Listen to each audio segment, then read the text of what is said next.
Ed Rollins, Republican strategist and former White House political director, joins me now, as does Michael Goodwin, columnist with the New York Daily News, and so does Miguel Perez, syndicated columnist with the Record in New Jersey. Gentlemen, good to have you here.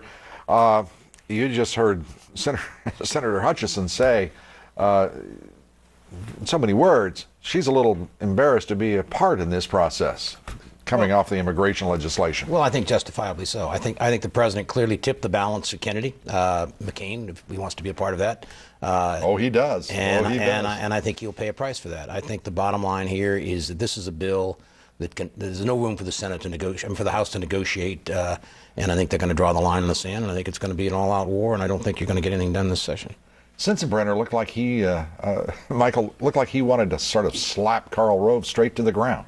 Well, Rove is making his life very difficult, and I do think there's one possible way out of this that the House might be tempted to take, and that is if there is a guest worker program, border enforcement, guest worker, but no path to citizenship. I think geographically that's kind of the center of this argument, and I think guest worker? Guest worker, right, but no citizenship. And I think if the Senate would go along with that, I think you might get a bill there. Otherwise, I think it's going to be a really bloody fight in the House. Miguel? Unacceptable. It has to have a path to citizenship. You have to deal with the reality of 12 million people still in the country. If you don't do that, maybe more, you're never going to have the situation, the problem solved. I mean, we do need to know who those people are for the interests of national security. And you see all this emphasis on the Mexican border. What about the Canadian border? What about the people? Well, let me answer that question. The Canadian border, we work hand and glove with the government of Canada across that entire 5,000-mile border. But with the Mexican government, Mexico remains the principal source of heroin, marijuana, cocaine, meth, and 3 million illegal aliens. Which border would you look at, Miguel? We still have the threat of terrorism coming through the Canadian border, just like we do with almost half of the illegal immigrants coming in are people who violate their visas. But I'm saying to you, it's not a politically correct. It's not a politically correct issue. You know, we want to do Canada, we want to do Mexico. The fact is, the problem's at the southern border, and I don't see any reason to get carried away about Canada. I want both borders secure. I want every port secure. So do I. Why can't the Senate of the United States understand that, and so do the American people?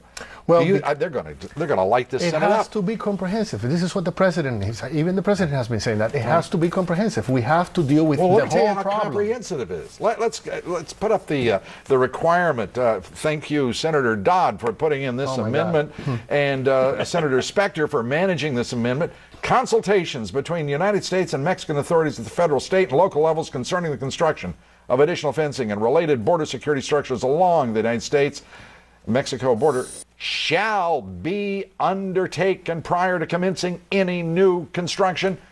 What a genius. If they started that process right today, in about 25 years, they couldn't get an agreement on any two city councilmen in Texas or any three governors in Mexico. It's an absurd, and it's almost a game killer. And I think, I think it's just the last straw that a dot. I think it was the arrogance of the Democrats. This clearly is a Democrat bill, and the fact they got McCain and the president forced a few.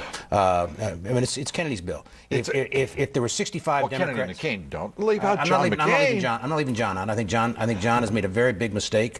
He's going to find that out in the. Well, he made another mistake. He said that Rush Limbaugh and I and Michael Savage were fueling the problem. He made a mistake with me, I'll guarantee. Well, John got a free ride being the chaser in 2000. Well, he's a pandering. He's going to have an interesting session. I don't care where he is in the polls today. There's only one place for him to go, and measures like this are going to bring him down.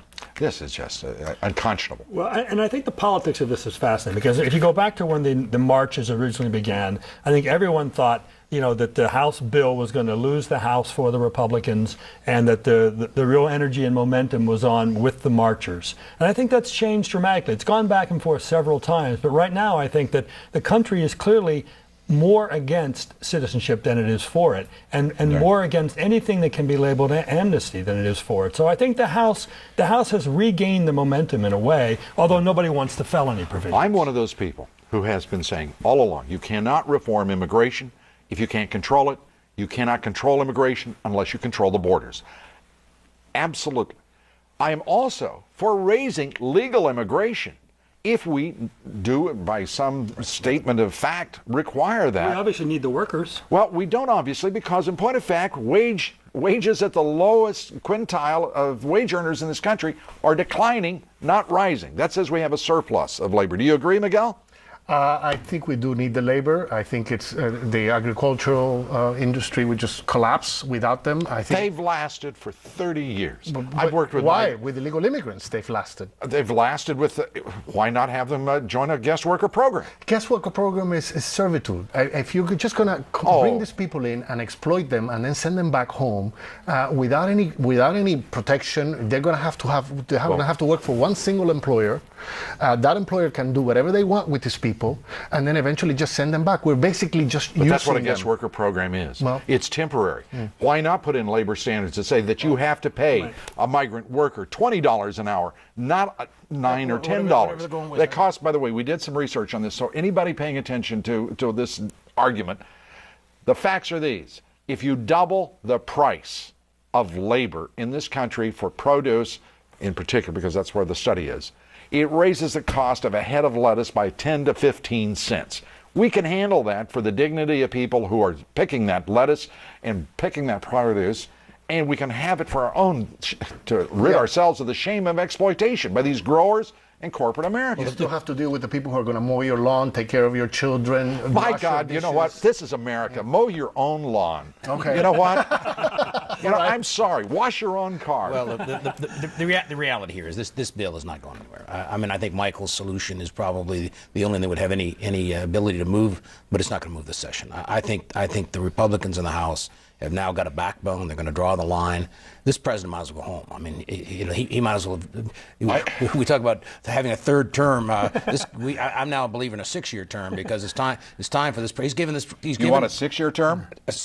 Just one, and would be. So with the cat. Okay, we've joined that in progress. All right. The reality is he has given them no flag to carry into probably the most important election and the most difficult election since probably 72, Well, 74.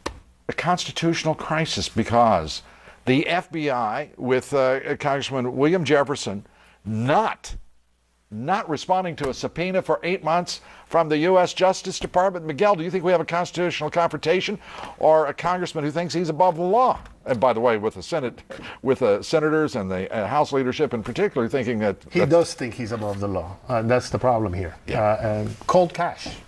90,000 a freezer. Very cold. It's even bigger though. They're trying to get the records of the Defense Subcommittee on Appropriations where there was other criminal activity by Cunningham and others.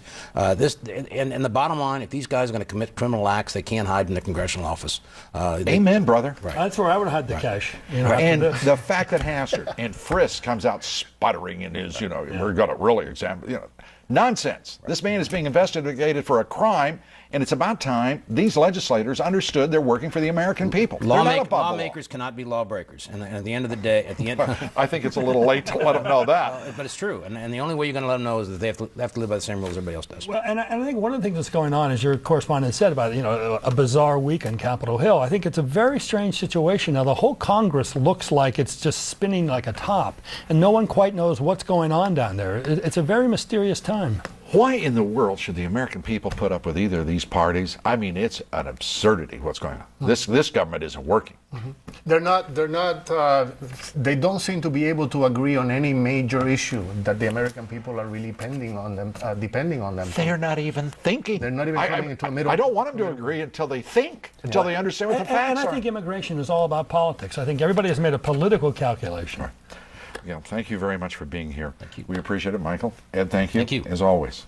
And on Memorial Day, we wish you the very best. Thank you, gentlemen. Up next, Heroes. We'll meet